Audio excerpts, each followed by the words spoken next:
All right, what's up, y'all? AWB, I'm back at it. I'm about to do another stream for this deposition that I was looking at. I was gonna watch this deposition anyway, but I decided I might as well just go live when I watch it, just to watch it with y'all. I just dropped the video for the deposition for the armed fisherman, and we had saw that maybe a couple of days ago. This is another deposition that was done by the provided by the Lackluster channel. So really, I don't know much about it now. I'm about to just watch it and learn about it with y'all. So I'm go ahead and get started.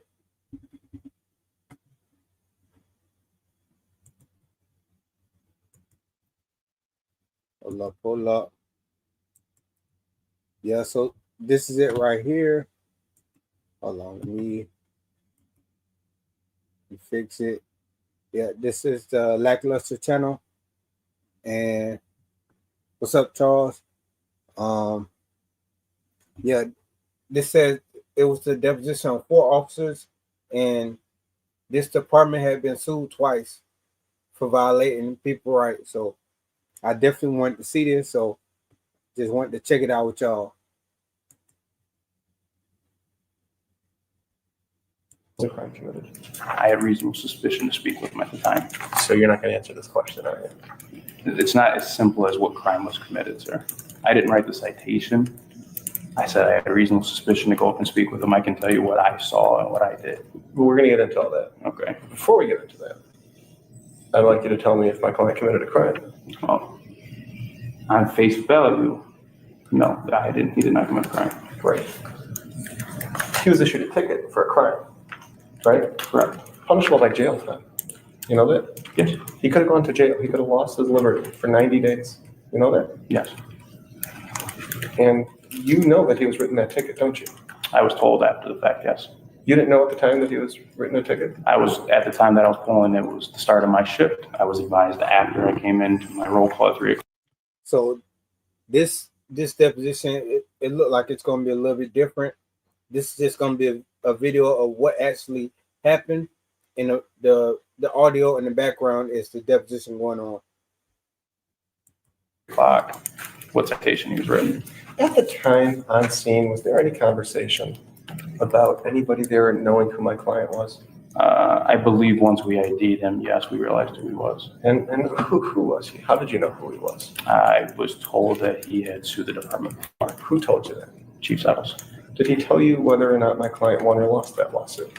I don't recall. Okay, but he mentioned to you on scene that my client had sued the police department before.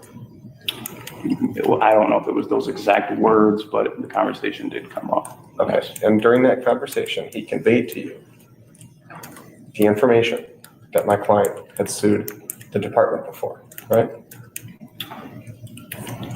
If it wasn't the word sued, it was, I understood what had happened, yes. Okay. Can you think of any reason at all that would be pertinent information?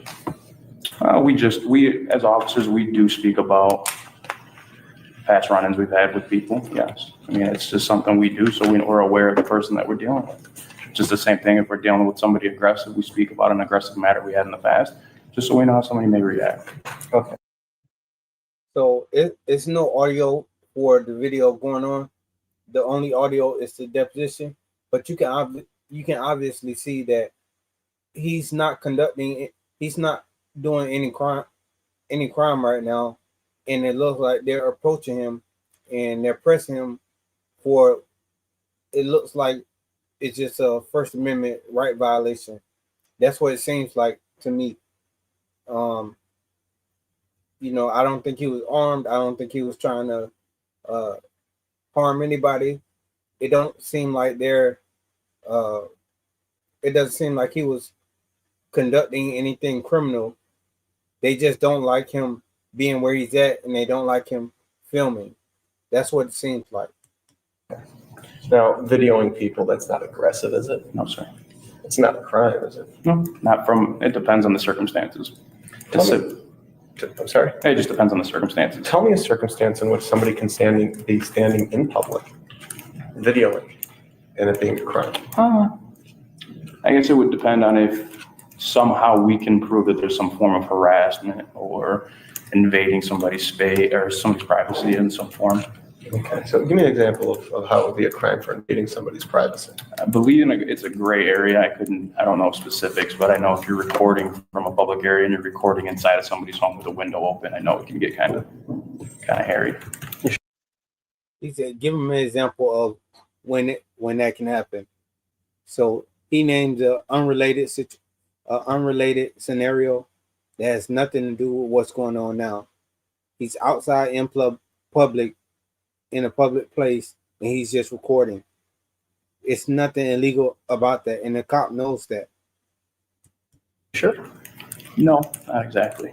But I know that we get those kinds of calls, and it's kind of a gray area that we usually let the prosecutor determine on whether or not it's a crime. You don't know if it's a crime or not? To be honest with you, sir, no. Okay. You had a report, didn't you? I did. You answered interrogatories, didn't you? Yes, sir. Okay. Was my client trying to gain access to a secured area? I'm not sure. Okay. You're not just answering that question with a simple no. So I'm going to ask you, why are you not sure? Because I don't know what his mindset was as he was approaching the police department, sir. Okay. So you think maybe he was trying to gain access to a secured area? I'm not going to make any assumptions. I'm not sure what his intentions were when he was walking to the police department. All right. So you're not sure if he was trying to gain access to a secured area? So he wasn't committing a crime. You don't even think he was going to commit a crime, yet somehow he got a ticket, and I don't know if he was arrested or not yet. But the cop does, from what the cop is saying right now, it sounds like we just violated his rights because we felt like it. Was he committing a crime? No. Did we think he was going to commit a crime? No. That is what I said, yes, sir. All righty. Can you think of any basis to say that he was trying to gain access to a secured area? He was approaching the area of a secured area. Okay. And approaching a secured area means that he's trying to gain access to a secured area? That's not what I said. I'm asking you. No. Again, I can't speak for what was going through his mind. All I can tell you is what he was doing. Right. I cannot speak for what he was intending to do when he walked up to the secured area. All right. Based on the totality of the circumstances, was he attempting to gain access to a secured area? We stopped him before he crossed. We stopped him as he was approaching our driveway. So again, I'm not sure. Did you hear what my question was? Repeat it, please. Okay.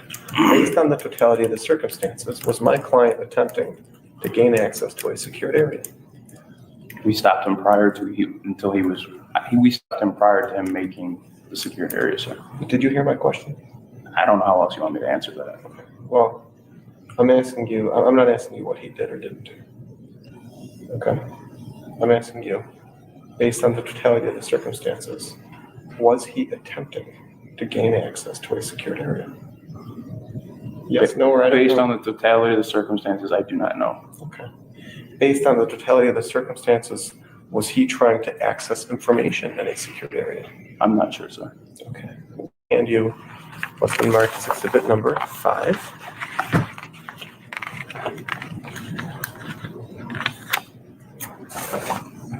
And I'm turning to page number 11, which shows your answer to number 21 and 22.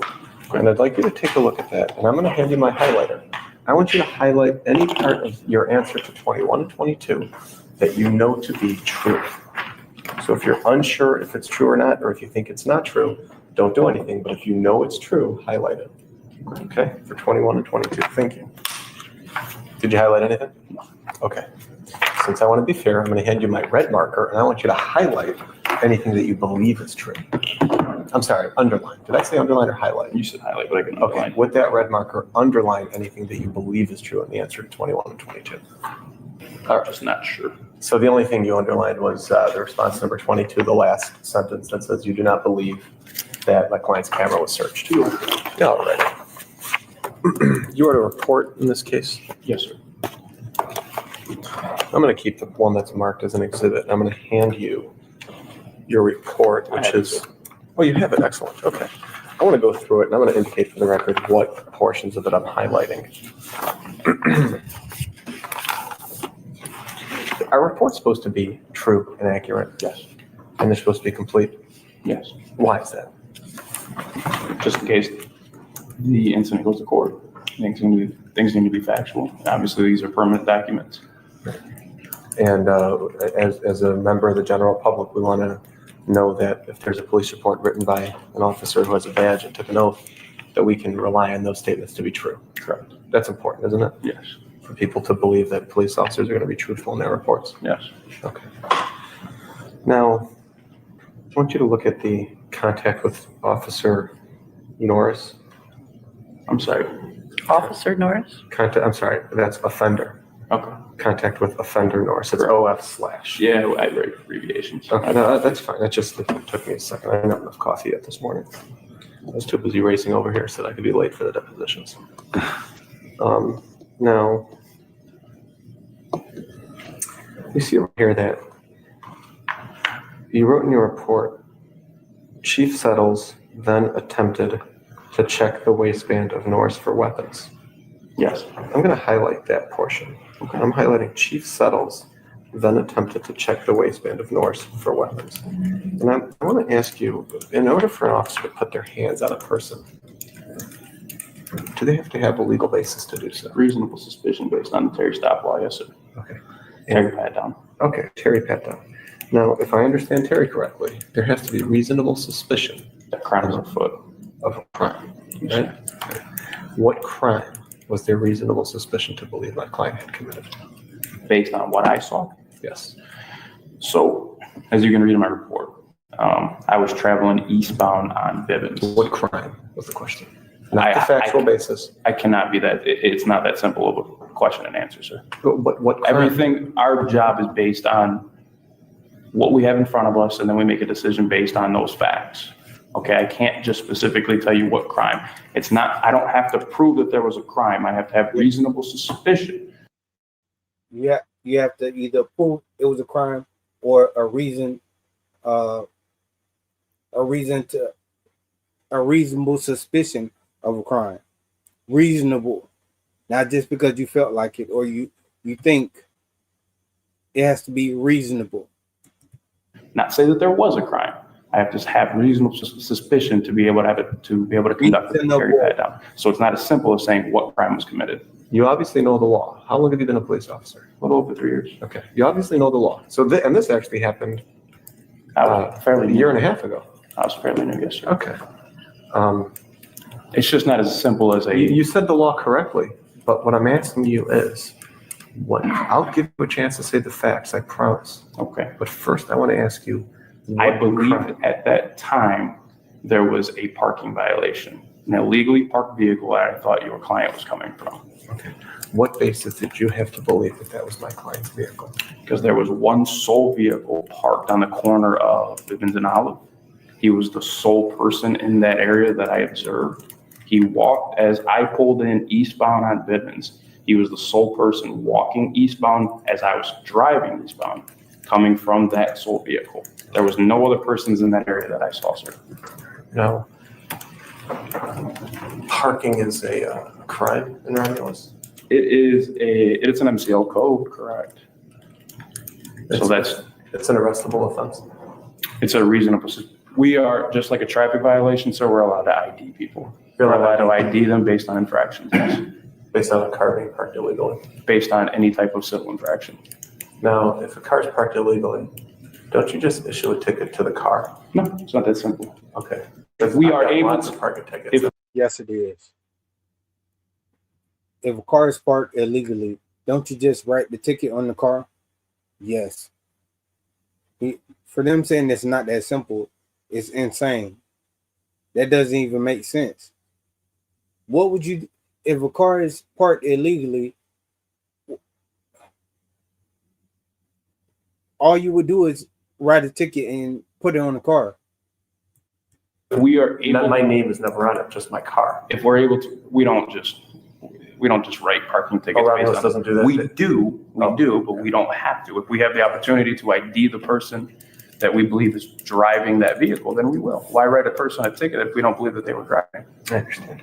So you believed at this point in time that the reasonable suspicion of the crime was for the crime of parking his car illegally. The reasonable suspicion to approach him and attempt to ID him was based on that illegally parked vehicle, yes. Okay. And now you said it was on the corner of Olive and Bibbins, right? Yes, sir. Were there any other cars parked on the street there? Not in that area, no, sir. There were on the south side of Olive. So on the south side of Bibbins on Olive Street. So on the same street, just across the street? But it was across an intersection. How many other cars were parked on the street? I'm not sure. So there was construction going on at that time. Any reason to believe that that car was my client's and not one of the other cars parked? Not at that time, sir. I seen no other persons on the road at that time. I had no other reason to believe that it was anybody besides your clients. Were there any houses there? There's plenty of houses, but not where he was parked. He was parked in front of the police station. Well, the vehicle was parked in front of the police station. The vehicle wasn't near any houses? It was on the opposite side of the street.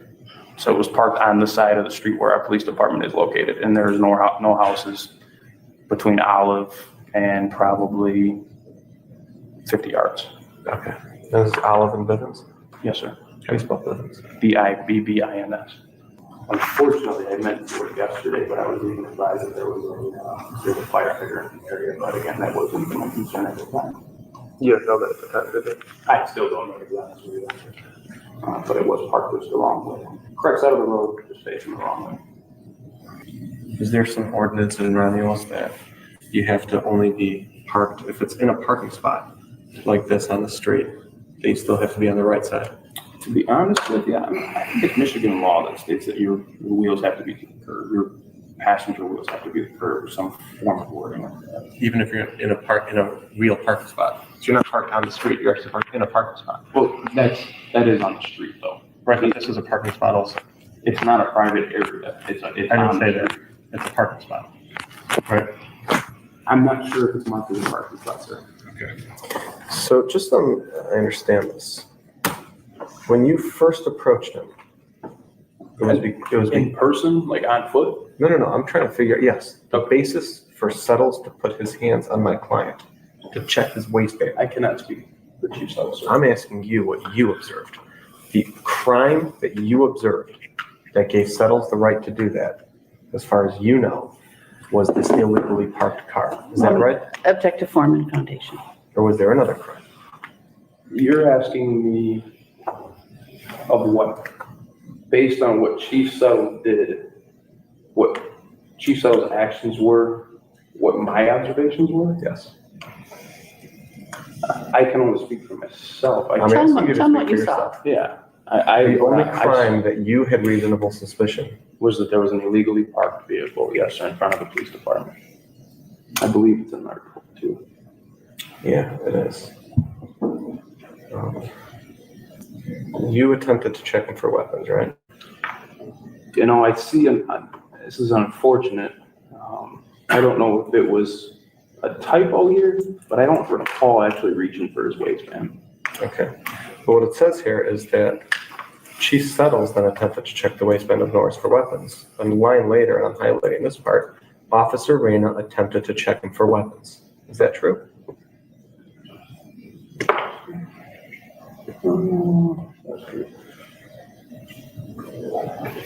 Well, Are you saying let's when- read it correctly. Yeah. Oh, I'm sorry. Okay. Yeah, because I don't remember. When Chief Settles, Officer Reyna, okay, all It right. appears there's a typo of Yeah, some there's kind. definitely a typo. Yeah. Okay, so it says over here, Chief Settles, Officer Reyna attempted to check him for weapons, and I'm highlighting Chief Settles also. And unfortunately, so I'll be honest with you, I don't recall patting him down. That's why I'm not sure if I attempted to if I made an error here or what happened. I don't recall actually reaching for his waistband. Okay. Is there any basis whatsoever to believe that that illegally parked car was my client's? I asked an answer. You can answer it again. Yes, sir. He was the sole person walking from the sole vehicle from the area that I came from. Okay. Is it possible that somebody parked a car and then went into the police station? Sir, anything's possible. Okay. Is it more likely that it was my client's car? It's not more likely either way, sir. So anybody who would have been walking there would be reasonable suspicion to believe that they were committing a crime If they were because that car was parked illegally, right? If there was a group of people, probably not. Why But not? being there was a sole individual, yes. The probability of that person being the driver of that vehicle is higher than it being a group or another individual, yes. And what is the statute that my client, you have reasonable suspicion to believe my client was violating with that car? To be specific, it's a form of parking violation, sir. I'm not exactly sure the MCL code or the civil infraction that it would entail.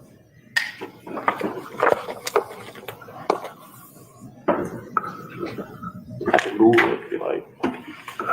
You're not going to do anything right now. Oh. At what point in time did my client commit the crime of loitering or disorderly conduct? Sir, so again, it's not a simple answer for me, sir.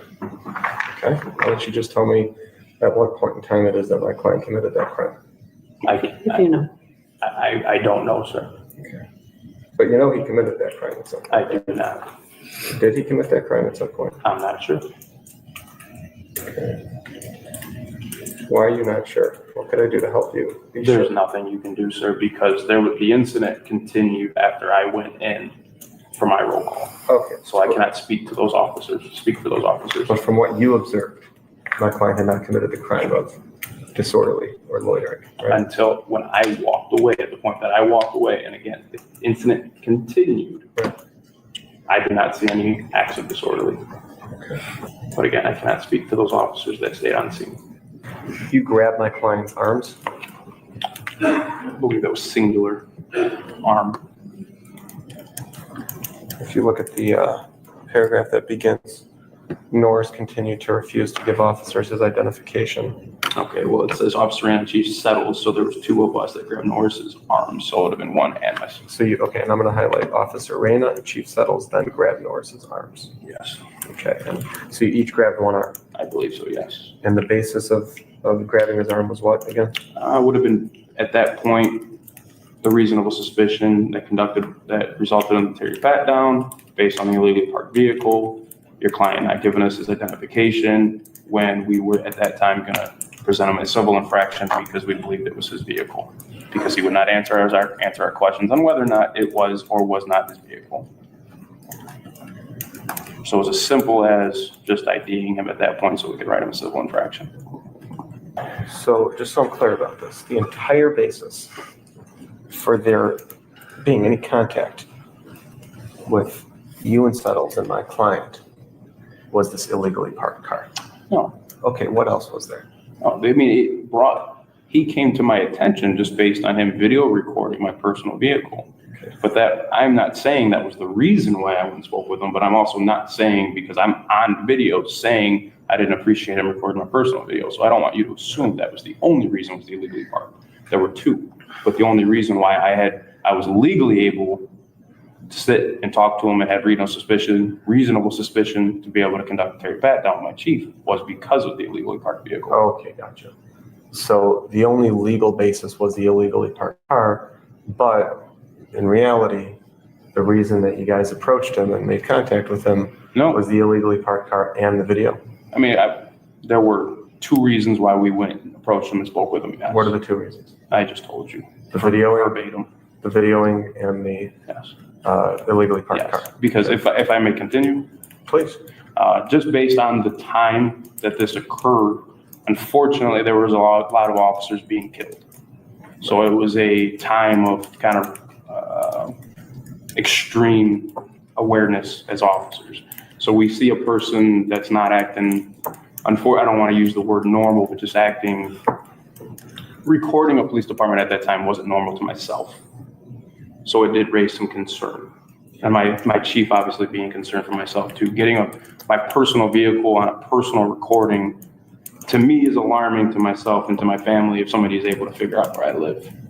Now, that is also constitutionally protected conduct. You are correct, absolutely.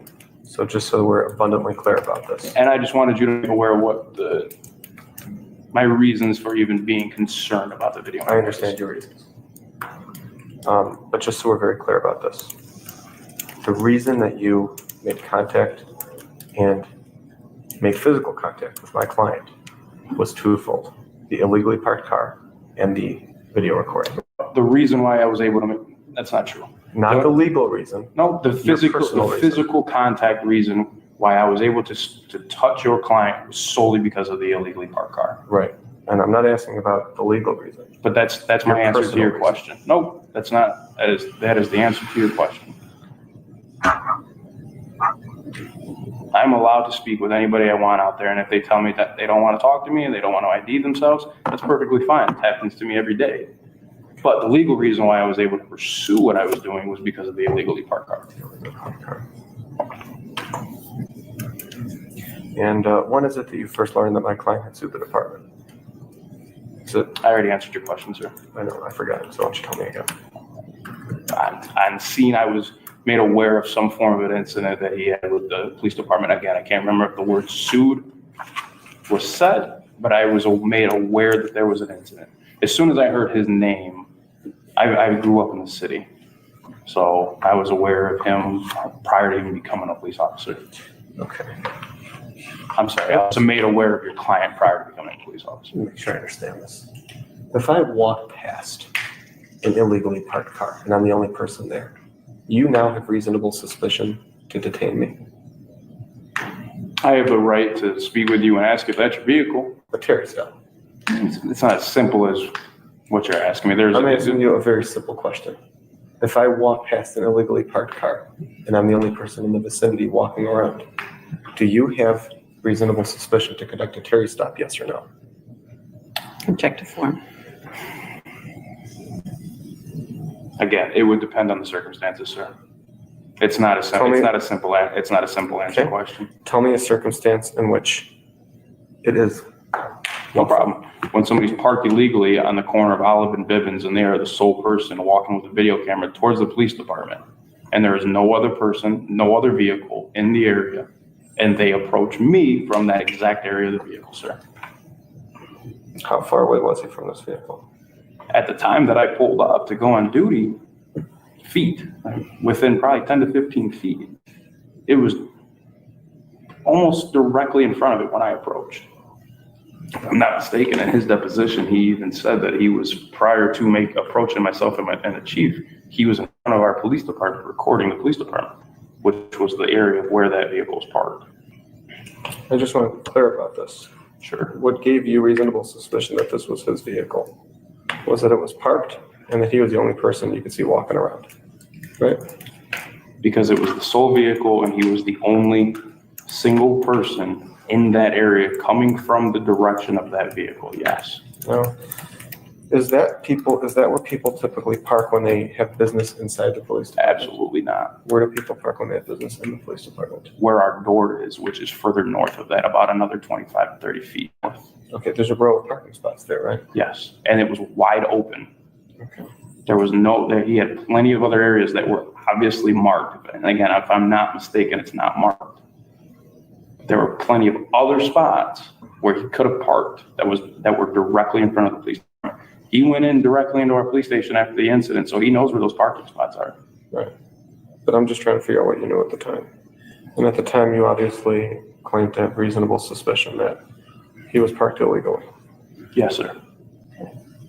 So when you approached him, was that the first thing you guys asked him about the vehicle? No, my chief spoke for the first time. And what did he start asking him about? Just who he was, if I'm not mistaken. Okay. Yeah, this was a year and a half ago. I'm not going to remember specifics on verbiage, sir.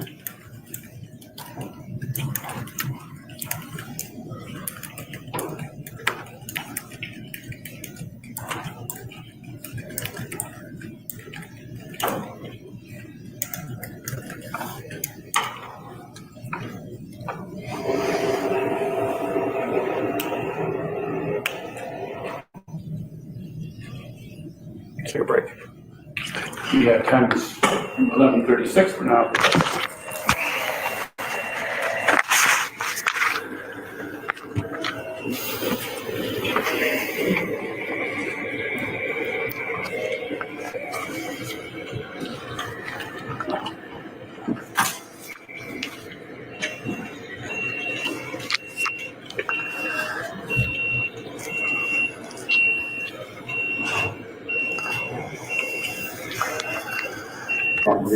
You're putting words in my mouth. Okay, let's keep watching. You can't. You understand, you just asked me a question, didn't know, and. Okay. Okay, The what do you want to record say? speak. Go ahead. No, I mean, Go ahead. What do you want to say? Sir, you asked me What do you a want to say? question and you What do you want did to say? not. Well, let he's me trying to answer. say Go it, ahead. Solomon. Will you wait a Instead of second and let telling me him I'm not say letting you it? answer, why don't you go ahead and Because answer? you Well, why asked don't me you a be question. quiet? Go ahead. Say what you want to say. Will you repeat your question for me, please? No. Oh, okay. All right. Whatever you want to say, you can say. All right. Anything? No? Not to say. Is that right? Yep. Well, we got an issue with you. I just standing up, taking video of. Okay, and then again, Chief Settle says, we got an issue with you taking video, right? Correct. Okay. Even though that's constitutionally protected conduct, right? Correct. Let's keep watching. By police officers and vehicles. Really? Yes, sir. Okay. So what's your name? You don't need to know. Sir, I'm a police officer in the city. And you guys got my personal car as I pull in here and my license. My license went out of result. Okay, then Settles asks him for his name, right? I missed it if you did. Okay. I believe you if you did, though. Okay, and then you said to my client, you just got my personal vehicle and my license, right? Correct. Okay, why didn't you just tell him you're illegally parked? Show me your ID. I'm allowed to speak with anybody. Right, but really you didn't think of that at the time, did you? It doesn't matter, sir. I'm allowed to speak with him if I'd like to. Is that illegal? Okay, let's keep watching. We're at 127. Don't be touching me. Don't be touching me, man. Make sure you don't. And then he was touched by either you or Settles, right? He says, don't touch me. Right. After being told by Settles that he was being recorded, that he was recording police twice, and by you once, now he's being touched by police officers, right? Doesn't show that in the video, but he is saying that. Okay, he's being touched. and just so we're clear, the reason he was touched is not because of the video, it was because of the illegally parked car, right? I cannot Mr. speak for why Chief Settles touched your client. I can speak why I had reasonable suspicion to conduct a Terry pat down when I felt that it was necessary, sir. Okay, but as far as you know, the basis for him being touched right now, I cannot speak for Chief Settles, sir. Well, and I'm So going you to didn't touch object to foundation. Mr. Norris is saying, don't touch me. There's no evidence that he was actually touched. So unless He you clarified specifically that. remember that he was touched. I don't I would recall object to foundation. specifically touching him, though. was there a legal basis for you to touch him other than the illegally parked car? Or For myself, for him to be touched by any police for officer? myself, I can only speak for myself. Was there a legal basis for him to be touched by any police officer other than the illegally parked car? No, sir. Excellent. Let's keep watching. Have any weapons? I said don't touch me. I have no weapons. I have no weapons. Please stop. Please stop. Just excuse me. Just relax. I want to talk to you for a minute. That's fine. I don't want to talk to you. Well, you're going to have to talk to me. No, I'm not. I'm not going to have to talk to you. Stop walking, man. I don't want to stop. He told you to stop, so stop walking. I don't care. Okay?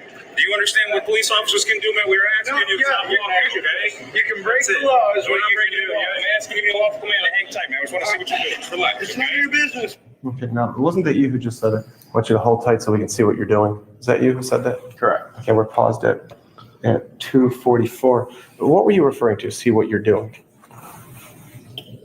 Just curious on what he was doing up at the police department. Right, and you had previously referred to him video recording you, right? You are correct. Okay, is that what you were referring to when you said we want to see what you're doing? I don't remember what my mindset was at that time, sir. You didn't say anything about an illegally parked car yet, right? In about 15 more seconds, I probably did. Right, but up until now, the only thing we've had, your hand is on him now, isn't it? Correct. Okay, so your hand is on him right now, and the only thing we've heard from you and from the chief is reference to his video, right? Correct. Okay, and now you're saying we want to see what you're doing, right? Yes. Okay, but again, this is all about an illegally parked car, right? Object to form and Excellent. foundation. Let's keep watching. Gang sign. That's what I see. Gang sign right there. It's a thin blue line for police officers that lost their lives on That's a the line gang of sign, duty. buddy. Police officers losing their lives on the line of duty. It's a gang sign. Hang tight. Is that your vehicle over there? Yeah, it is. All right. is that your vehicle over there? Yeah, that is. You said, yeah, that is, No, right? he said, is that his vehicle over there? And I said, yes, that is. Right. You didn't know if it was his vehicle, did you? I had already explained to you why I believed it was his, sir, You- like 4 times. Right. You didn't say, I believe that's his vehicle. You said, yeah, that is. Yes. Because sometimes when police officers want to detain somebody, but there's no basis to do it, like for example, if he just called the thin blue line a gang sign, you got to look around for a reason to do it, right? No, You got to try to come up with something that gives you a lawful basis to stop him, right? not myself. No? No, You weren't just trying to look for something desperately to be able to detain this man, to ID him because he was videoing you? not why I Because- became Don't a police interrupt me. officer. Don't interrupt me. Not why I became a Don't police interrupt me. officer. Let me finish the question. You weren't just looking around for a reason to detain him and ID him because he was videoing you, videoed your personal car, and called the thin blue line a gang sign? No, sir. Okay, let's keep watching. Yeah. You know you parked on this wrong side of the road. So I need to see your driver license registration. Yeah. And now we're at 3:08 into the video, and now Subtle says, you're parked on the wrong side of the road. Now I need to see your identification, right? Correct. Okay, so now, again, and I understand that you're now telling us that this was really all about an illegally parked car, but to somebody who watches this and is using common sense, doesn't it appear that this whole situation is really about him videoing? I can't speak for anybody else, sir. Okay, isn't that what was happening here? The reason you approached him and made first contact with him and put your hands on him was because he was videoing? The reason why I approached him were for 2 separate reasons. So one was to just speak with him on why he was video recording, and then when I realized that there was an illegally parked vehicle, that was the reason why we conducted Terry Pat down, because we had reasonable suspicion because of the illegally parked vehicle. When did you notice the illegally parked vehicle? As soon as I approached the police department traveling eastbound on Bivens from Goddard. So you pulled into the police station, you saw him, and you saw the parked car, Yes, and then you pulled in, and then how long after that did you walk out and make contact with him? a minute, if not less. All right. So, so the reason for the contact that you had with him, at least in part, was the fact that he was videoing, right? Strictly to speak with them as part of the reason, yes. Again, we are allowed to speak with anybody we'd like for whatever Okay. reason, sir. What And about- if they don't want to speak with us, they don't have to. What about the reason that he was touched? I had already explained to you about the vehicle, sir. No. But what I'm asking you is, at least in part of the reason that you It's made because of the physical illegal Don't interrupt me. vehicle. You asked me a question, I'm Don't answering. interrupt me. You asked me a question. You need to stop interrupting me, Okay, okay? okay. Part of the reason that you made physical contact with my client was because he was videoing, right? No, Your testimony is, even though Settles refers to the video twice, you refer to the video, and then you say, we need to know what you're doing, and then you make physical contact with him, and then and only then do you say a word about that illegally parked car. Your testimony is still that when you put your hands on my client, it was not even driven in part by the fact that he was videoing, right? correct. Excellent. And that's what you're going to tell the jury. Yes. You're not going to come to court and change that. No. Sure. May I say something? No, Sure, say whatever you no, want. no, wait for a question. What did you want to say? No, I'm okay. You can say it, I'm okay. because I don't want you to accuse me of stopping you. Your lawyer stopping you. No, I'm okay. Okay. I want you to say whatever you were going to say. I'm sure. What were you just going to say? I forgot. Oh. You wrote in your report, Exhibit 5, there were concerns of safety due to what Norris was recording, right? Personal safety, yes, sir. Right, and I'm highlighting that line as well, even though we established that that action was constitutionally protected. 100%. You then say officer safety is one of the biggest concerns in our PD. I'm highlighting that as well. And I'm just wondering, if this whole investigation centered around an illegally parked car, why is it that your report refers in great detail to the constitutionally protected conduct of his videoing, and I think one line talks about this illegally parked car? Sir, I speak of both matters. Okay, and is that because the physical contact you made with him was driven at least in part by his videoing? Asked and answered. Then why is it so all over your report? Why is the report just full of his recording if that had nothing to do with it? Nothing to do with the actual criminal charges, with the reason for the Terry stop. If you're telling us the truth today, under oath, that his constitutionally protected conduct was not a driving force at all to your physical contact with him, why is your report so full of it? I'm going to object to the form of the question. You've asked about 6 different questions in there. I think he can answer that.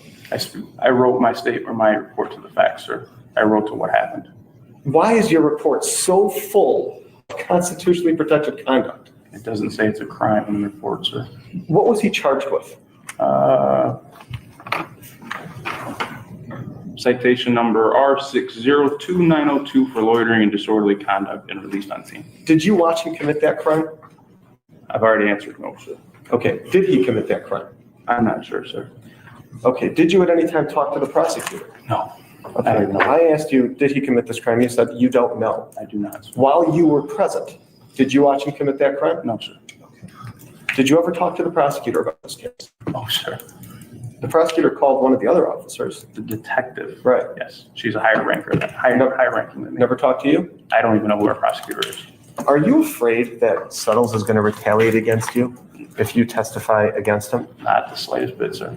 Were you afraid on scene, as an officer who had been on the force for only a year and a half, that if you didn't go along with his investigation, that it would somehow be used against you in your professional career? No, sir. When you answered your interrogatories, did you discuss them with your attorney? No. You just answered them on your own? I did. You wrote out your own answers? Correct. Are they the answers that I have in front of me? I would assume. I don't know. Well, I mean, there was a couple of interrogatories I asked you to highlight if you knew anything was true, or if you believed anything was true, and you only highlighted one, and you only underlined one line. Do you remember that? Can I have a break, please? No, I want to answer that question first. Re-ask the question, please. Okay, the question is, I asked you if your responses to interrogatory 21 and 22 were true, and then I asked you a follow-up if you believe anything there is true, and there was only one line in both of those interrogatories that you believe is true, and that is, I do not believe plaintiff's camera was searched. I don't believe I wrote those answers. Okay. Are these answers true? I already answered that. Are they or are they not? On the one that I highlighted, I wrote that I said I believed it was true. Okay. Well, you didn't highlight anything. I underlined with a highlighter. You underlined one sentence of those two responses. Correct. That's the only line in those two answers you believe to be true. Correct. You can break if you want. Thank you. I'm going to just ask you this question. I want you to just answer it however you want. Okay. What illegal activity did you suspect my client of committing? Parking his vehicle illegally. Thank you. I don't have anything further. All done. The time is 11:59. That'll complete the deposition.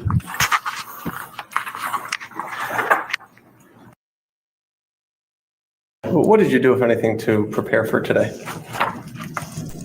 Just read my report that I completed following this incident. You don't watch any videos? Correct, I did. You watch videos? Anything else? No, So just videos and read your report? yes. You discuss anything with any of the defendants? Do not share any communications that you had with counsel present. Those are privileged. So you met with your attorney? Yes. Okay. And how long was that meeting? Approximately an hour. And separate and apart from that, you reviewed your report and the video, or you did that during that meeting? Did that during the meeting. Gotcha. So you know what we're here to talk about today, right? Yes. What crime did my client commit? Disorderly conduct. And how did he commit disorderly conduct? His actions were, they disturbed the peaceful nature of the neighborhood on that day in question. And how is it that they disturbed the peace of the neighborhood? There were several people outside, construction workers, to name a few. And his actions when he was addressed by the Romulus Police Department, they were disorderly. He interfered with Detective Harkins entering the police station, among other things. Okay, there's three things that you just said I want to ask you about. You said his actions. What actions specifically committed a crime? The specific actions that he did. Could you, I don't understand the question. But you said his actions, right? Remember you said that less than a minute ago? Yeah. What actions? When we were addressing him, he was very evasive. We had identified who he was. He didn't want to do that. When I came out and addressed him, at that point, I felt that he needed to be briefly detained. He did not make it easy for me to place handcuffs on him.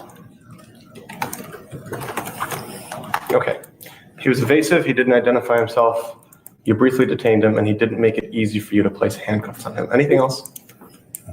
No. Okay. Let's talk about those one at a time. He was evasive. Is it illegal to be evasive when the police are asking you questions? No. Okay. Is it illegal to not identify yourself when asked for identification? No. Okay. Is it illegal? Well, I guess those are his actions. The last one is he didn't make it easy for you to place handcuffs on him. Now, do you know whether or not it's legal to resist an unlawful arrest? What do you mean? If I tried to arrest you right now, would you resist or would you let me put you in handcuffs? No, I would resist. Okay. But he wasn't under arrest. Okay. Well, okay, so let me ask you this. What if I was just trying to detain you by placing you in handcuffs? Would you resist or would you say, oh, since you're not arresting me, I won't resist? Okay. Well, I gave him lawful order as a police officer There we go. Okay, let's talk about that lawful order. And the lawful order was what? to place his hands behind his back. And it was lawful because you had a reasonable suspicion that he committed a crime. Is that right? Yes. Okay, and what crime was that? Disorderly conduct. Okay, and I asked you before, what was disorderly about him? And you said his actions. Do you remember that? Yeah, I remember. And then I asked you what actions? And you said he was evasive and he didn't identify himself. You remember that? Yes. And I asked you if either of those things were illegal and you said no. Do you remember that? Yes. What basis was there for you to put him in handcuffs? You did not do anything illegal. Okay. At that point, when I decided it was time for him to go into handcuffs, he was disorderly. Okay. How was he disorderly? What actions did he I asked him do? to place his hands behind his back so I could put handcuffs on him. He didn't do that. That is what was disorderly? Based on my experience and training, if I see a situation that's escalating, there's nothing wrong with briefly detaining someone to protect everyone at that scene. Okay, so That was situation. lawful order. All right, so you said situation escalating. But rather than use those terms, I want to point to specific actions that he did. Can we do that? Those are the terms that I just gave you. I know that. So now I'm going to ask you questions about his specific actions. Okay. Okay. You decided to detain him after he was evasive and refused to identify himself, right? Yes. What crime at that point did you suspect him of committing that it allowed you to briefly detain him? Well, I'm going to object to the form and foundation. Okay, your objection is noted. I'd like an answer, please. Could you ask the question? Yes. When he resisted, clearly that was disorderly in your opinion, right? When he resisted, it was disorderly in my opinion. Okay. Now, prior to that, in order for somebody to resist, you have to, previous to that, make the decision to detain him. Is that right? I'm not understanding the way you're, presenting the Okay. question. Let's talk chronologically here. Okay. Okay. When you decided to detain, what came first? Your decision to detain him or his resistance? Could you ask the question again? What came first? Your decision to detain him or his resistance? My decision to detain him. Great. I want to know everything that went into that decision. What actions did he do that, in your opinion, gave you the legal right to detain him? What do you mean? Okay. In order for you, a police officer, to put somebody in handcuffs, or even not put them in handcuffs, but to detain them, what do you need lawfully? If I feel there's a safety issue there, that's enough in itself. If you subjectively believe that there's a safety issue, you get to detain somebody? I can place them in handcuffs, yes, and that's a part of detaining them. If you feel that the way I'm dressed right now with this light blue shirt raises a safety issue, subjectively, you get to detain me for that? That's what you presented. I never said that. I'm asking you that. Yes, you did. If you feel, let's say not you, let's say a police officer, not you, but a different officer. A different officer looks at my shirt and says, holy cow, that's not safe. I'm going to detain that man. Would that be a lawful detention or unlawful if it's based only on the shirt that I'm wearing? Is your shirt on fire? My shirt's not on fire.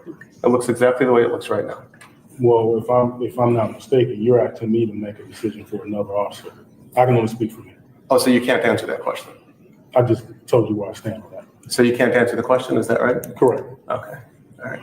So since you don't want to answer that question, I'll ask you a different one.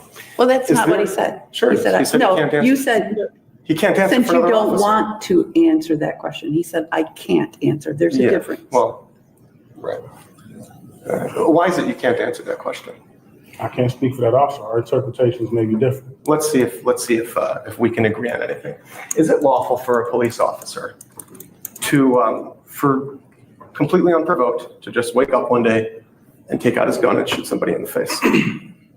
Or would that be illegal? Well, you said completely unprovoked, so no. Wait a second, you're answering for another officer? How can you do that?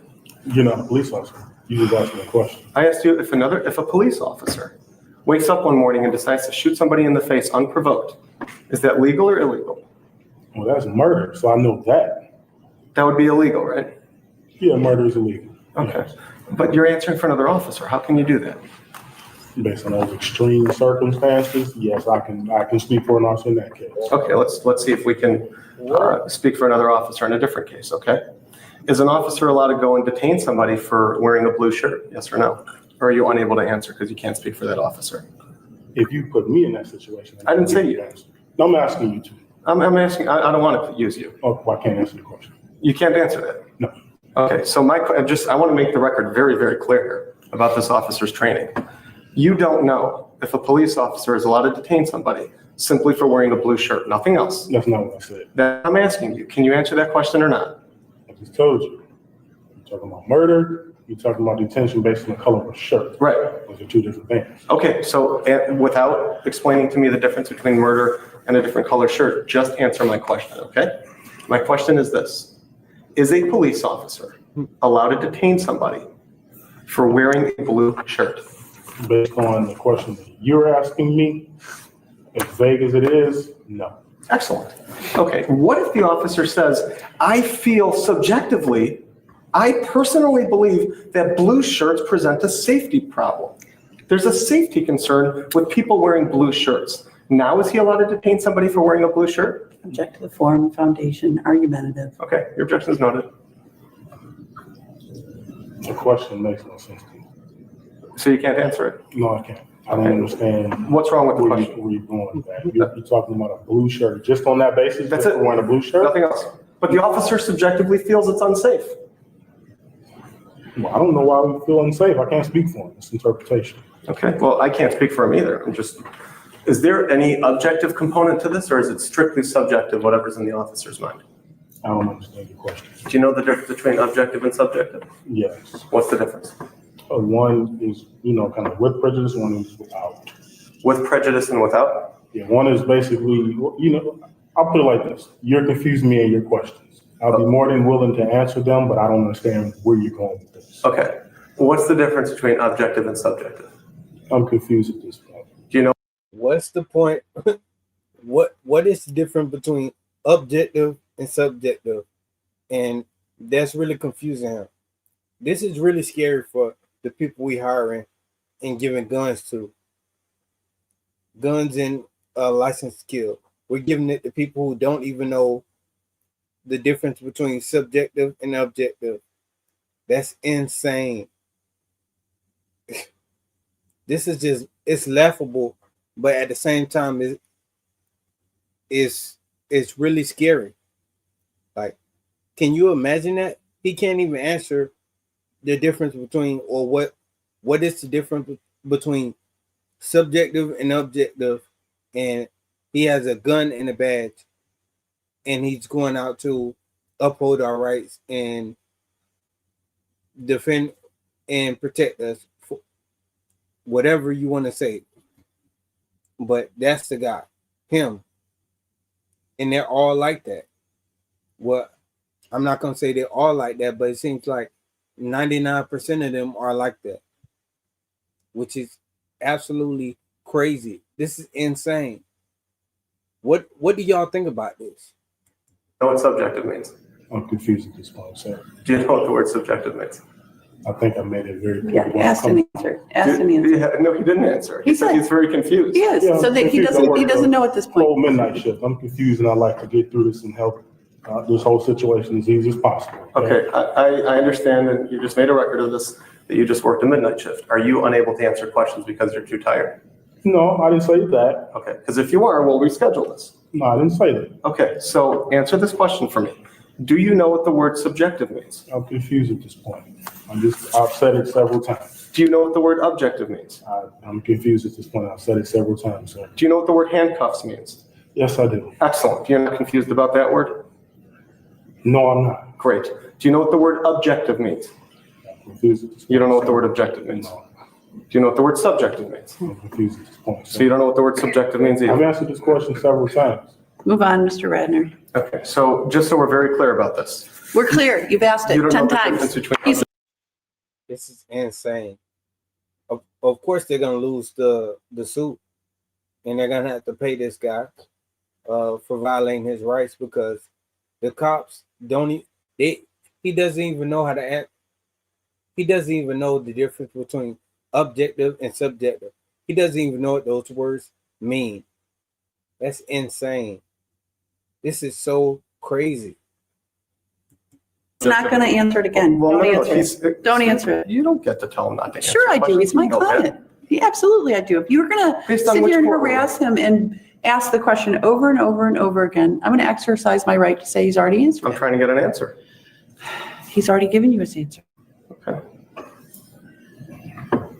If an officer believes that something is a safety concern, but there's no reasonable basis to believe that, is he allowed to detain somebody? You just said there is no reasonable basis for that. Right. So could you rephrase your question? Which part of the question did you not The understand? entire question. Okay, sure. You said, let's just go back to my client here. You said that you felt that he posed a safety concern. Remember you said that? I do. What part of his actions, which action did he do that made you feel he posed a safety concern?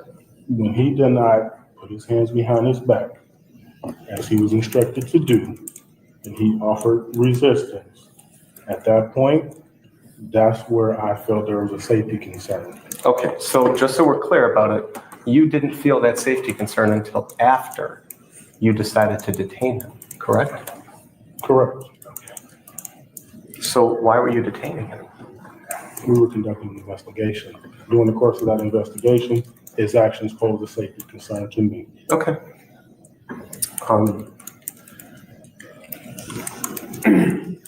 At the time that you decided to detain him, had you felt that he committed a crime? We were conducting an investigation. So can you answer the question or no?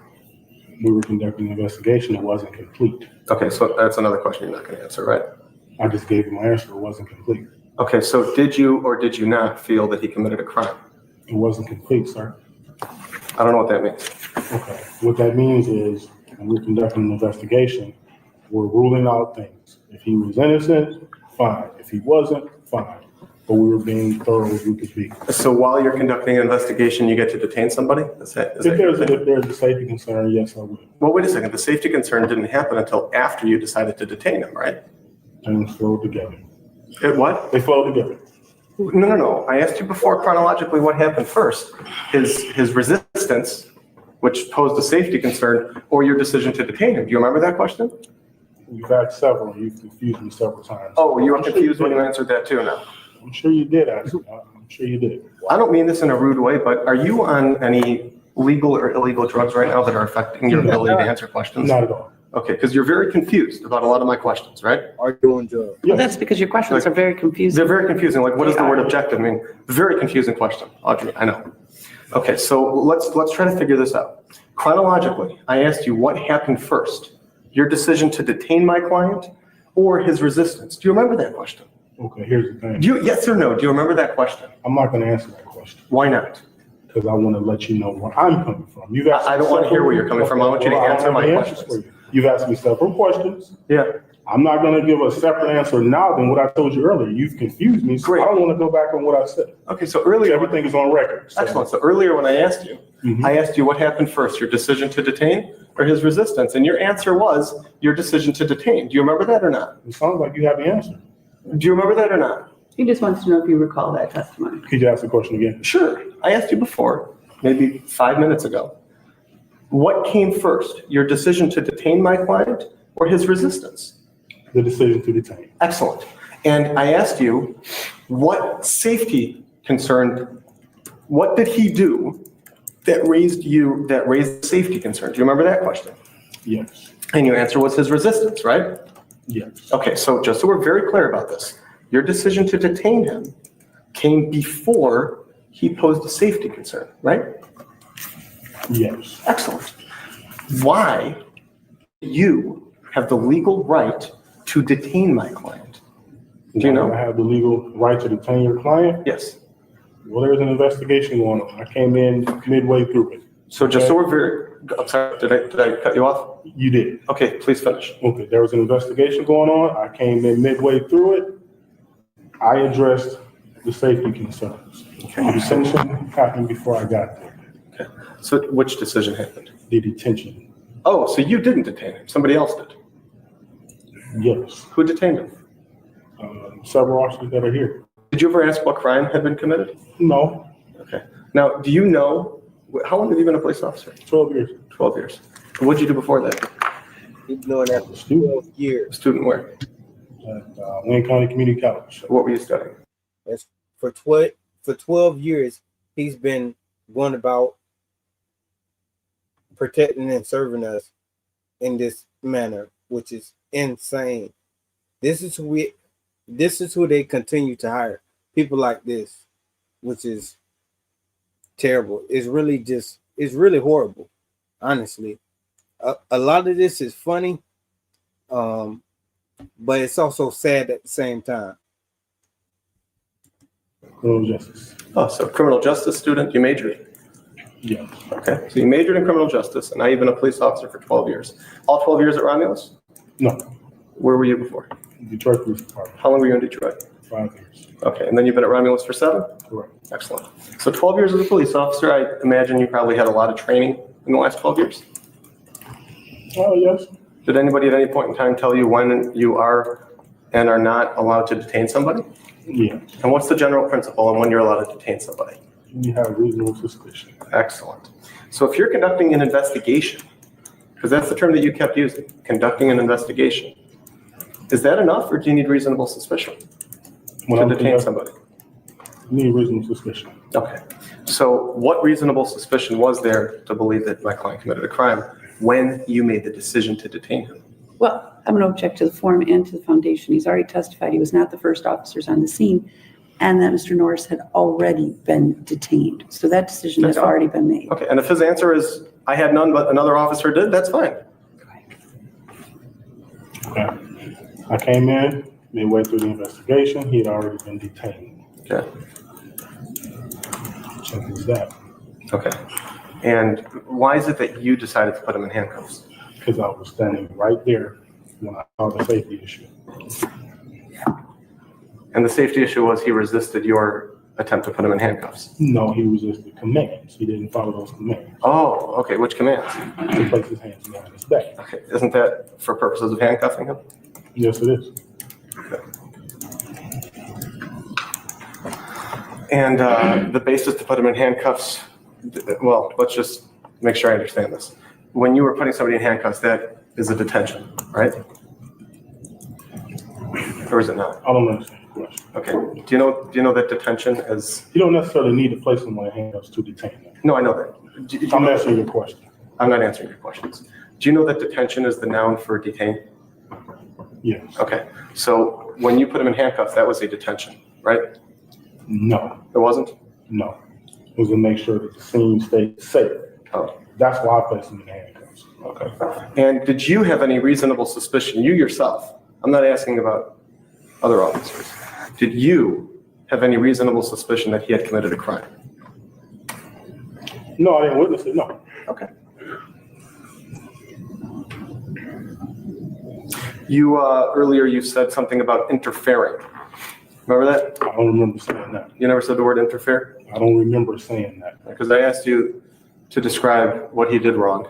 and you said his actions interfere, and he was trying to enter a police station. You don't remember saying that?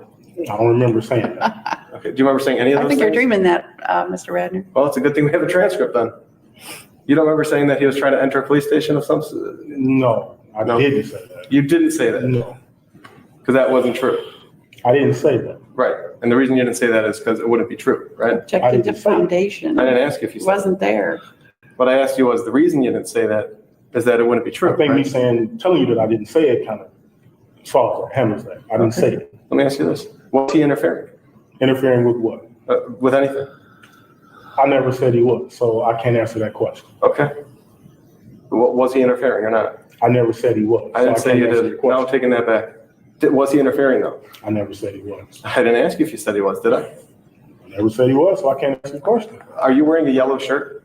No, You never said you were wearing a yellow shirt though, right? I think you know the colors. You So- just mentioned the blue shirt. But you I'm can wearing one. still answer the question, right? Whether you said it or not, you can still answer the question. I have whether you- knowledge of it, yes. We can't talk over each other. I don't have knowledge of what I'm wearing, yes. My point is, whether you said it or not, you can still answer the simple question of what color shirt you're wearing, right? Correct. Okay, great. Was my client? So this cop knows that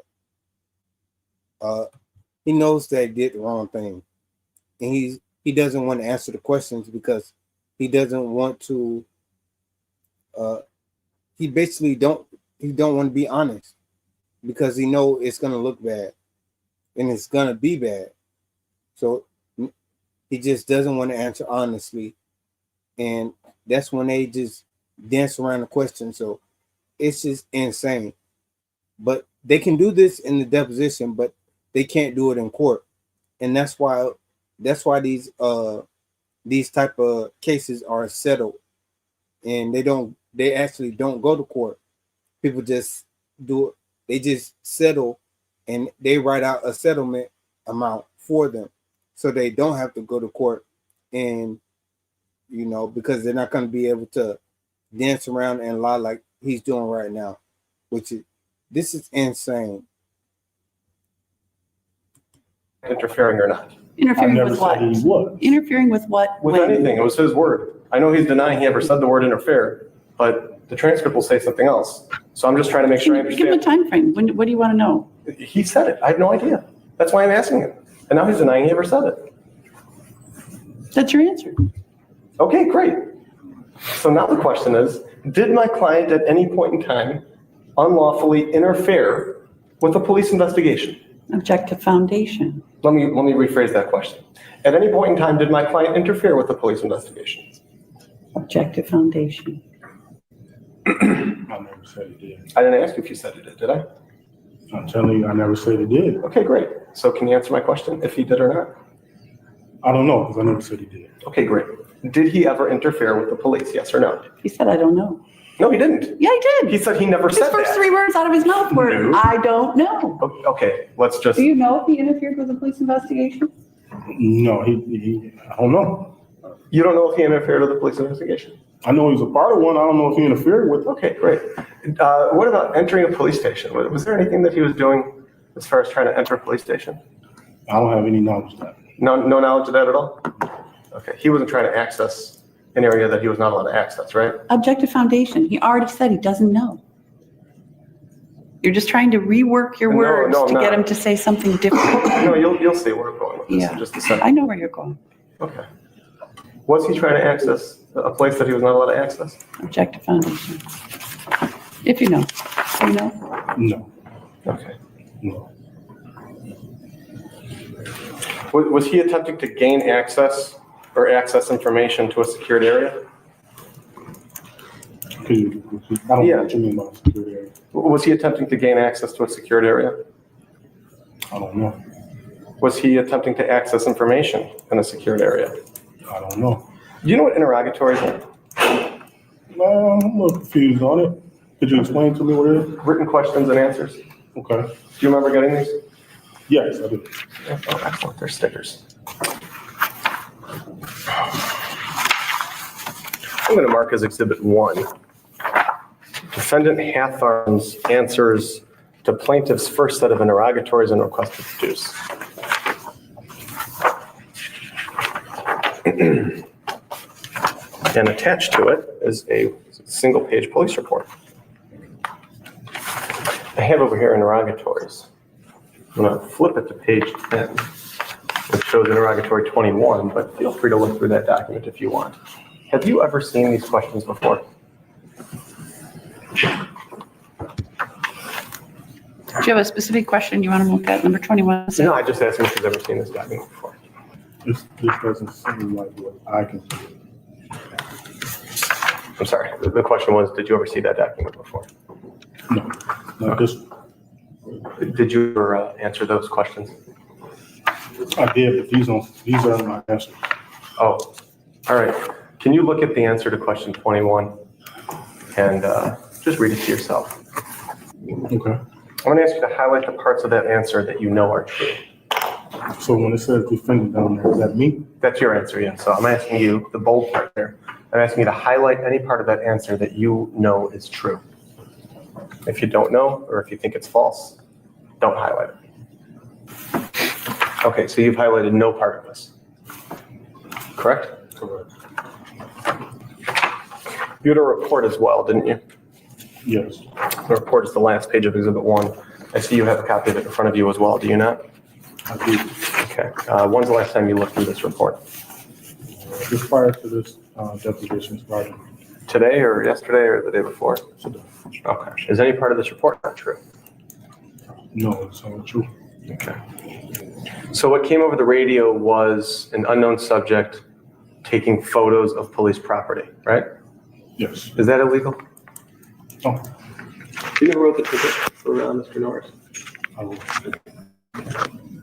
And in order to write a ticket, what do you have to have?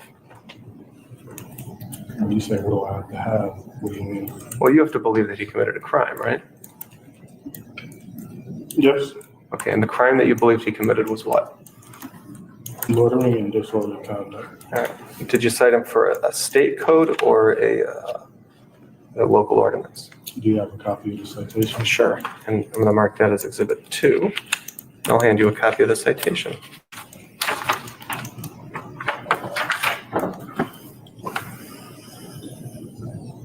That's a local ordinance. Okay, what ordinance is it?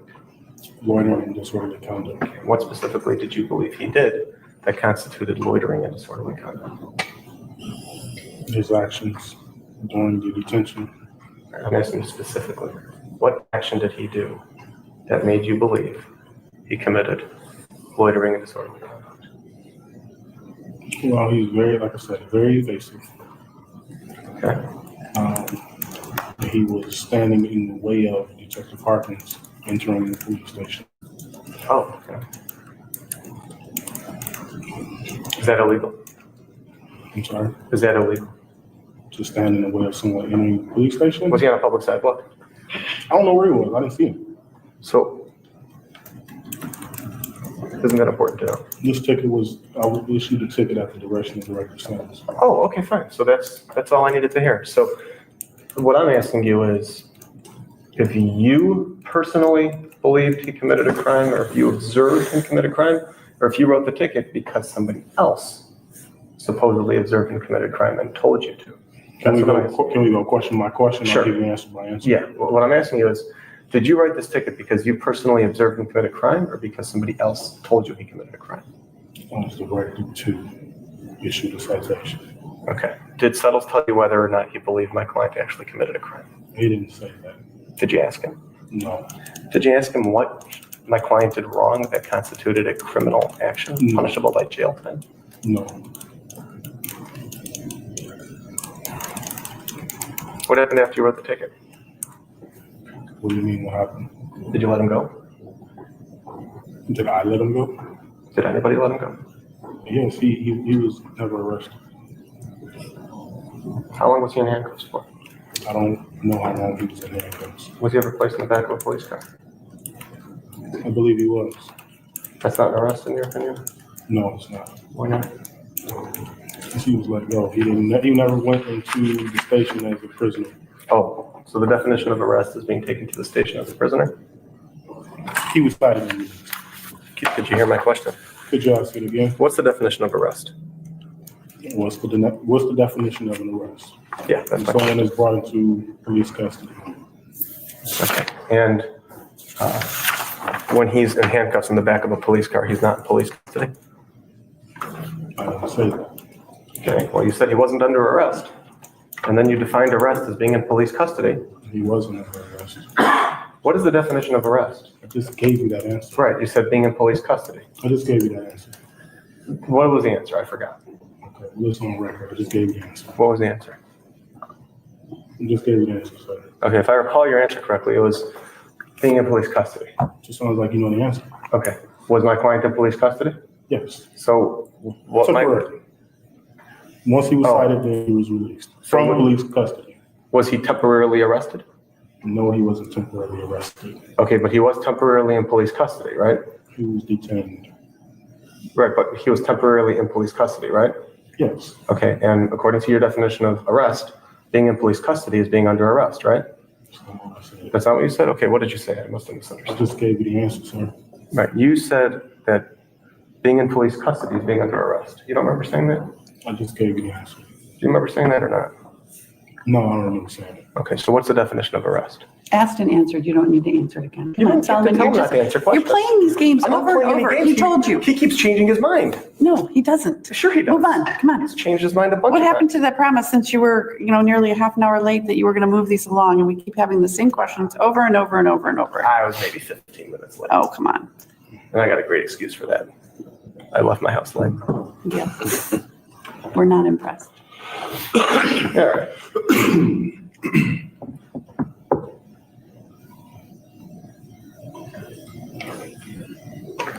Section 36-170, loitering and disorderly conduct. That's what you wrote my client this ticket for, right? Yeah, that's what it is. No person shall loiter in a public building or on a public street, sidewalk, or parking lot, or any premises or other public area or places open to the public in such a manner as to, by words or conduct, harass, assault, molest, or intimidate any person, any other person. Was my client, with words or conduct, harassing, assaulting, molesting, or intimidating any other person, yes or no? Object to the foundation, as he's already explained to you, he was directed to issue the citation by Director Settles, and he was not present for the entire encounter. His answer can be, I don't know. Well, you said yes or no, so Okay, I'm yes, no, clarifying. or I don't know. Y'all, this is terrible. I can't believe this. I'm glad we're watching this, because every time we see these depositions, it just showed you how terrible they are.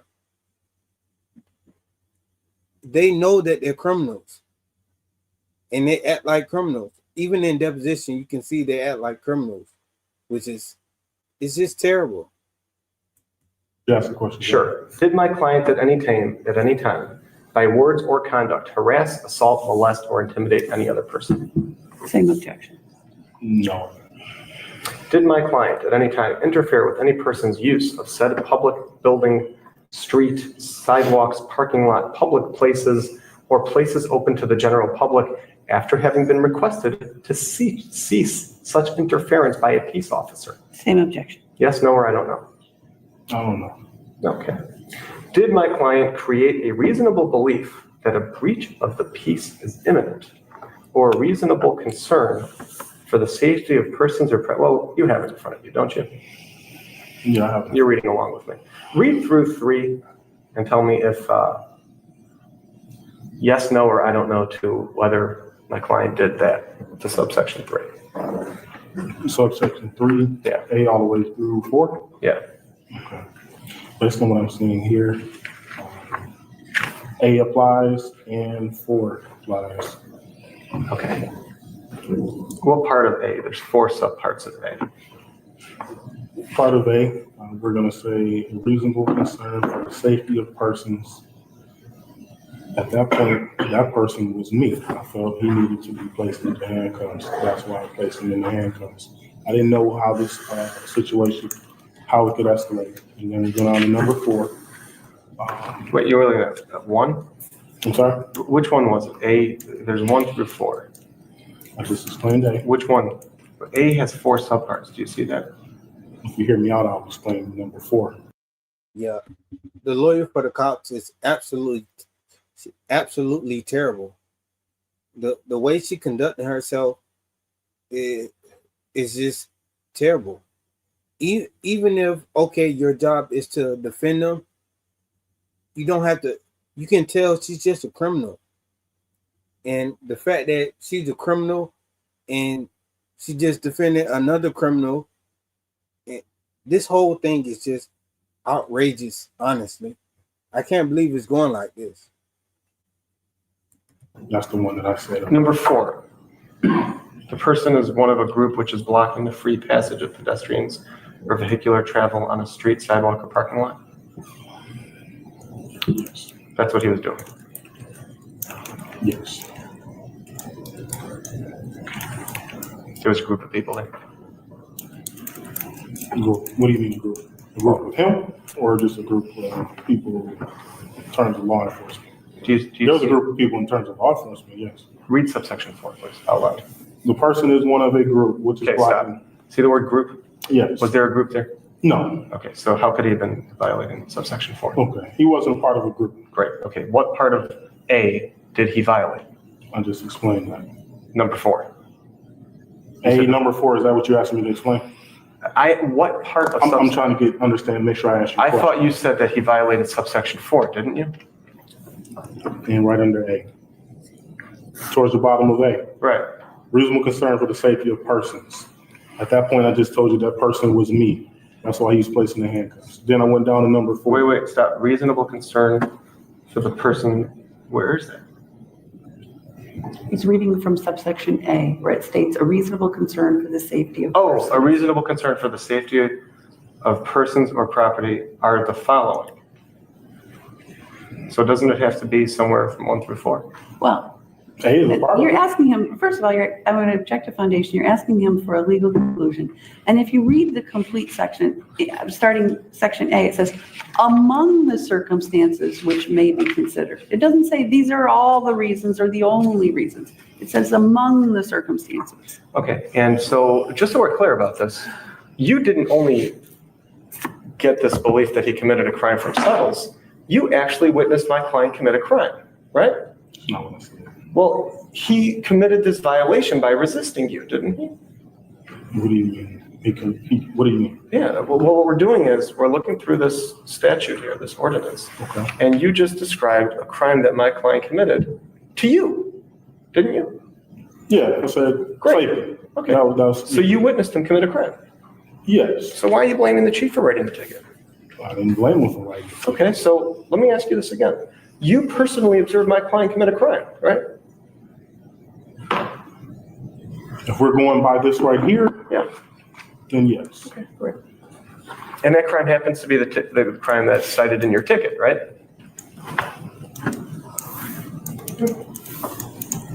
No.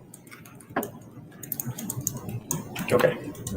This in the ticket is 36178. Correct. I take it. Yes, correct. You are correct in that question.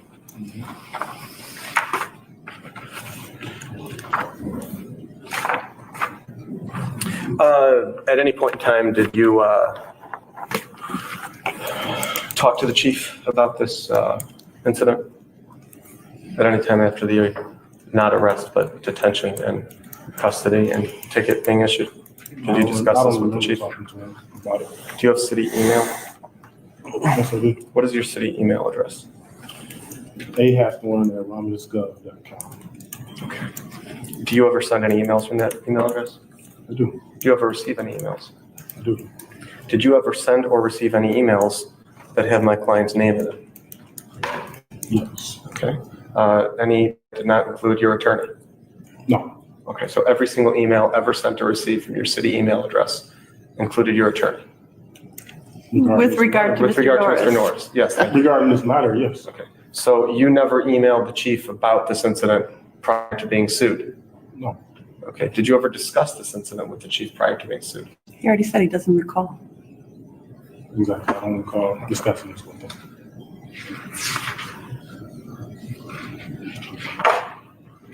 You watched the video of the arrest, didn't you? I'm sorry, of the detainment. I watched the video of this incident in question. Okay. There's more than one video. Did you watch them all? I saw two. I don't Were know they about all. body cameras or my client's video? I saw two. Body cameras or my client's video? I saw two. Do you recall which ones you saw? Yes, I saw your client's video. Great. That's an answer to the question. Thank you I'm for answering answering. your question. Okay.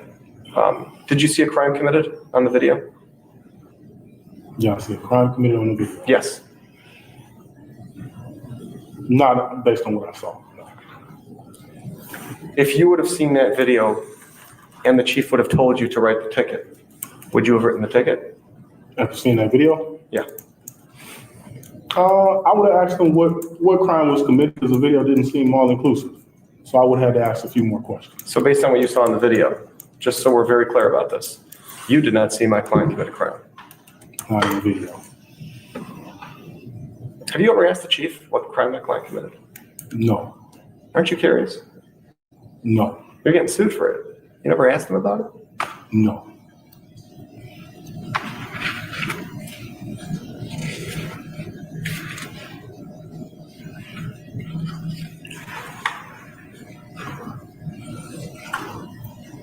If I understand your testimony correctly, your entire basis for issuing the ticket was that the chief told you to. Is that right? My entire basis? Entire basis. I wrote this ticket because he told me to. I didn't say my entire basis was that. Okay. What other basis was there to write the ticket? The ticket was wrote on what he told me. I haven't looked at the entire basis on which I wrote the ticket. Okay. Why else did you write the ticket? I just told you why. He told me to write the ticket. Okay, that's what I thought. In hindsight, did my client commit a crime? Objective foundation. He wasn't there. Yeah, but now you saw the video. He said it wasn't all inclusive. It did not seem to be all inclusive. You're asking him to speculate on an event when he wasn't there. I'm not asking him to speculate. Sure you are. I think he knows the answer.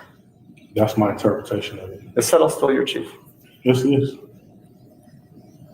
Are you afraid to testify right now that he told you to do something illegal because you're afraid he might retaliate against you? Nope. Okay. So if you feel that it was an unlawful order to unlawfully cite my client, you would say so, right? Yes. Was it an unlawful order to unlawfully cite my client? Object to foundation and to form. Assumes facts not into evidence. Let me break that down. Was it an unlawful order to cite my client? Object to foundation. Yes, no, He or I don't wasn't know. there. I don't understand your question. Was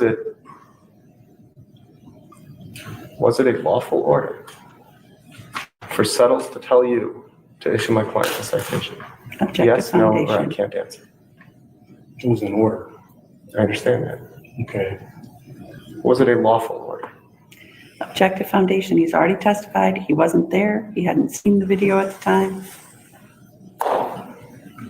Doesn't have a basis to have an opinion. And the answer can be, I don't know.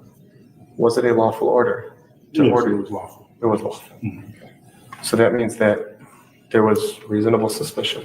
Actually, at that point, probable cause, because he was being charged with a crime, right? That requires probable cause, you know? Yes. Okay. So your testimony is there was probable cause to charge him with a crime, right? Yes. And what crime was that? Loitering and disorderly conduct. Right. And what specifically did he do that violated that ordinance? Because before, Audrey, before you object, before he didn't know, he just did it because the chief told him to. Now he testified affirmatively it was a lawful order because my client had committed a crime. So now I get to ask him about this. I will What object to foundation. That's fair enough. What specific action did my client do that constituted a crime? And asked and answered. Go ahead, one more time. I was given directives by Chief Settles to issue this citation. Okay. And you said that you know for a fact, because you answered yes, you know that that was a lawful order, right? Yes. Okay, so what I'm asking you is, what did my client do that constituted a crime? And I don't want to hear about what the chief said. I want to hear about what my client did. Well, I just told you what I did, so that's the answer that I have to give you. I don't want to hear what you did either. I want to hear what my client did. So you're asking me what I did? You're asking me about the ticket that I No, I'm wrote? not. Okay. I asked you a very simple question. What action did my client I just told do you I was. that constituted a crime? Okay. If you don't know what his actions were, just say you don't know. Okay. Well, I don't. Great. Is there anything that's going to change your answer when we get to trial? Or is that going to be your answer at trial? It's gonna be my answer at trial. Your name, please? Jason Orm? You know what we're here to talk about? I do. What is that? The lawsuit your client has against the city round. All right. If I get a judgment against you, who's going to pay it? Check the foundation, if you know. I don't know, I would assume the city. You never asked anybody? Have you ever been sued before? No, sir. Has any other officers been sued before? Check the foundation. If you know. I would assume so. Over the years, I don't know of any personal. At no point in time did you ever ask anybody who pays this lawsuit if I win? Who's paying for your attorney? The city. Okay. Do you have to sign a contract of some sort allowing Ms. Forbush to represent you with the city? I don't believe so. I don't think so. You know if there's an insurance company involved? I don't know, sir. No idea at all. Never asked anybody. All right. But did my client commit a crime? Check the foundation. After looking at the video, no. Okay. Was my client attempting to gain access to a secured area? Not to my knowledge, but I arrived very late, I guess, on the scene that day. Okay, I'm going to hand you what's been marked as Exhibit 3. These are interrogatory responses.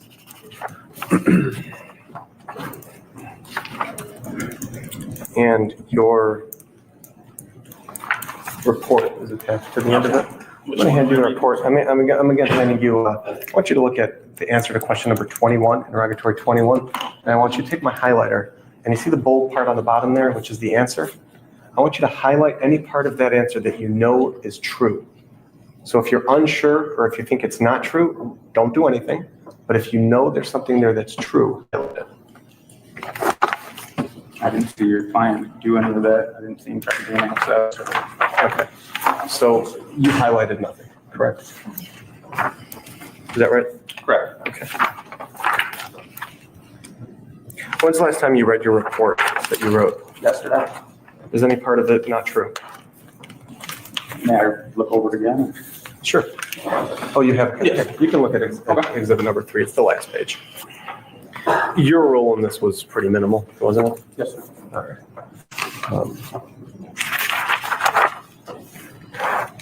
After reviewing the video that you reviewed, you didn't see anything that gave you any sort of reasonable belief that my client had committed a crime. Is that right? Correct. I don't have anything further. Thank you. After having had a chance to watch the video that you've watched, any reason to believe my client committed a crime? After watching that video, I would say no. Well, my client was charged with a crime. You know that, right? I do know that. Okay. Did the prosecutor ever reach out to you to discuss the case? I spoke with the prosecutor.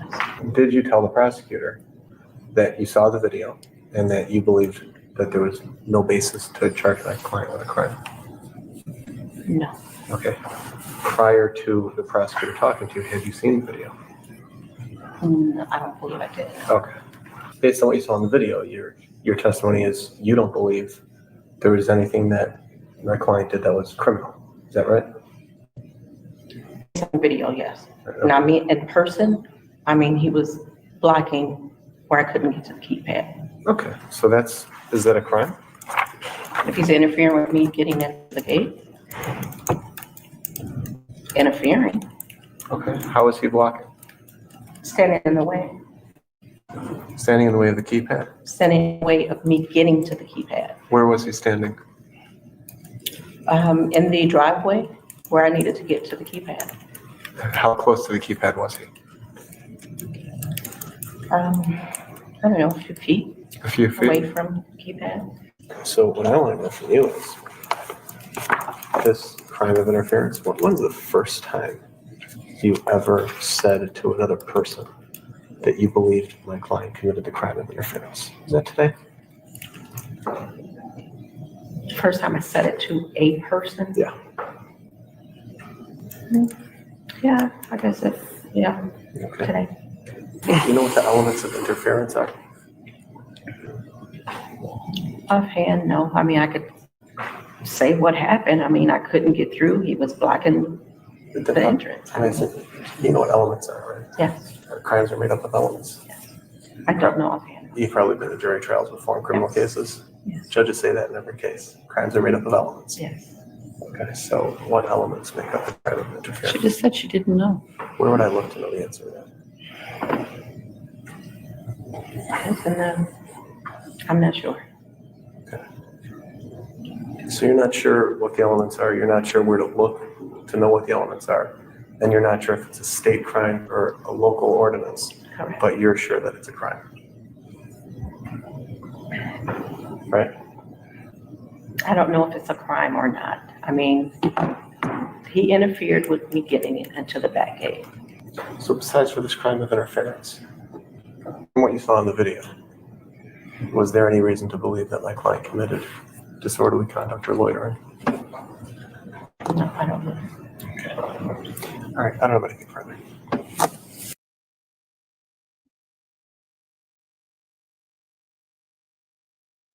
All right, y'all. I'm going to go ahead and end this stream. But as y'all just saw, that deposition was insane. It was 4 officers, and all of them were saying all type of stuff. For one said it was an issue. The car was the problem. Then another one said it was an issue that he was even recording in public. Like, they were just all over the place, and you can tell, like, they knew that they were lying and that they committed crimes, but they didn't want to admit to the crime, so all they did was just dance around, lie, and you can obviously see they're going to lose that case because it's obvious, and they know. The thing is, it seemed like they know that they did something wrong, and so what they're going to do is just lie about it and avoid answering questions about it, which is insane. And that's what they do all the time. They do that all the time, which is, it's very sad. That whole deposition was funny, but at the same time, it was just sad. And the lawyer that they had was a criminal herself, and she know that she was defending criminals. And this was insane. But the lawyer who is helping the guy in this case who was violated, he did an awesome job in asking the right questions. This was insane, and that's why this department has been sued twice, and I'm sure that's not the last time they're going to be sued, especially if they conduct themselves like that.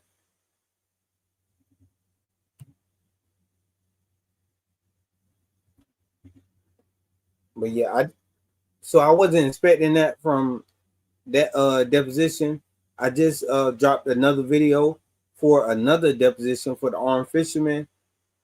So y'all go ahead and check that out after this stream ends, or see this stream from the beginning, which is this whole entire thing was crazy. But with that being said, I'm gonna say AWB, I'm out. I appreciate y'all.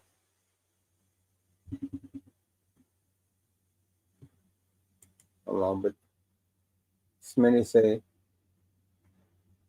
they had to know as no way. Basically, they had to know because no way they can be that stupid. I'm sure they knew. It's no way that they didn't know, because if they didn't know, they would have answered the questions truthfully. They wouldn't have been lying and dancing around it if they felt like they did the wrong thing, if they felt like they did the right thing. But since they felt like they did the wrong thing, that's why it was an issue when it came to answering questions. One cop was saying he was confused about what what does subjective and objective mean? Like he didn't know. Apparently, he couldn't answer. He didn't know what the difference between. He didn't know what subjective mean, and he didn't know what objective meant, which is crazy. You know. And then he would say, "Oh, he can't answer for other cops," and then he would answer. He would answer for them in other questions. This whole entire thing was just insane. I can't believe that we keep they keep hiring people like this.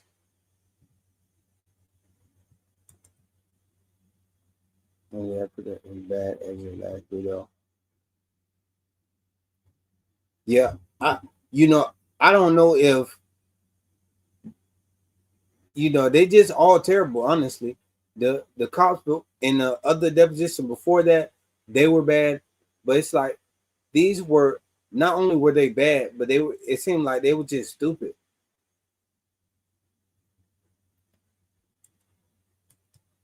But yeah, man, I appreciate that. I catch y'all on the next one. I think I'm gonna do another deposition tomorrow, and I think it's gonna be this one. Hold on, I'm gonna show you all real quick. I'm not gonna play it, but I think this is gonna be the one for tomorrow. So it comes from Corner News, and this was a civil rights violation, and this is a 4-part deposition. And this deposition is going to be where you actually see the cops. It's not going to be like this one was, where they were just playing the video of the event. But yeah, hold on. Can y'all see that? Hold on. I'm gonna show y'all this one I'm talking about.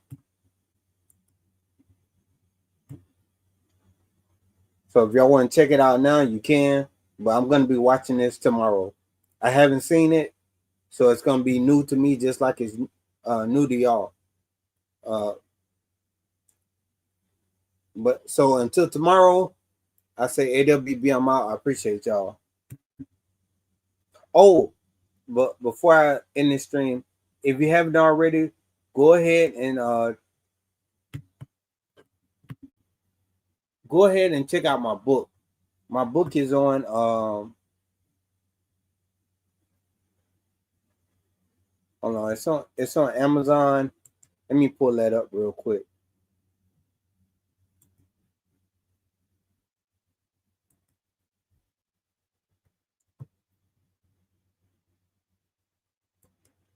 Hold on, I'm gonna pull up my book real quick.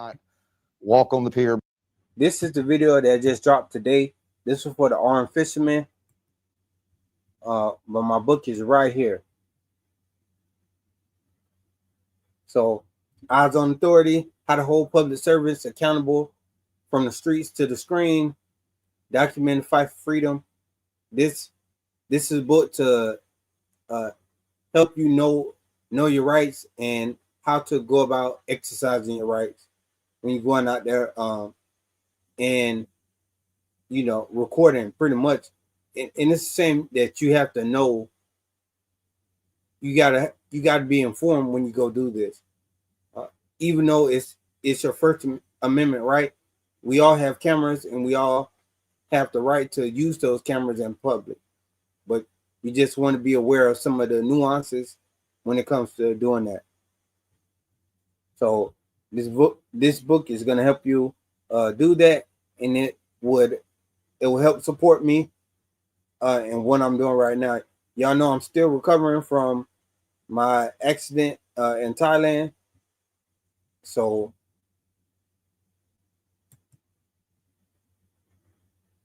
hold on. Did I share it? Oh, here it goes.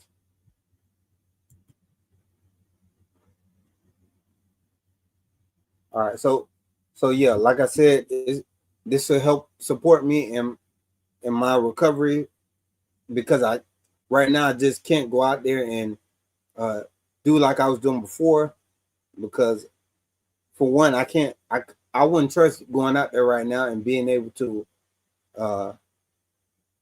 address that situation right now, because you never know how it's gonna go.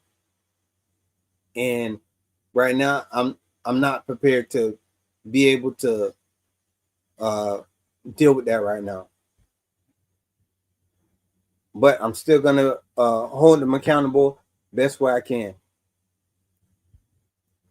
So I say, with that being said, AWB, I'm out. Appreciate y'all.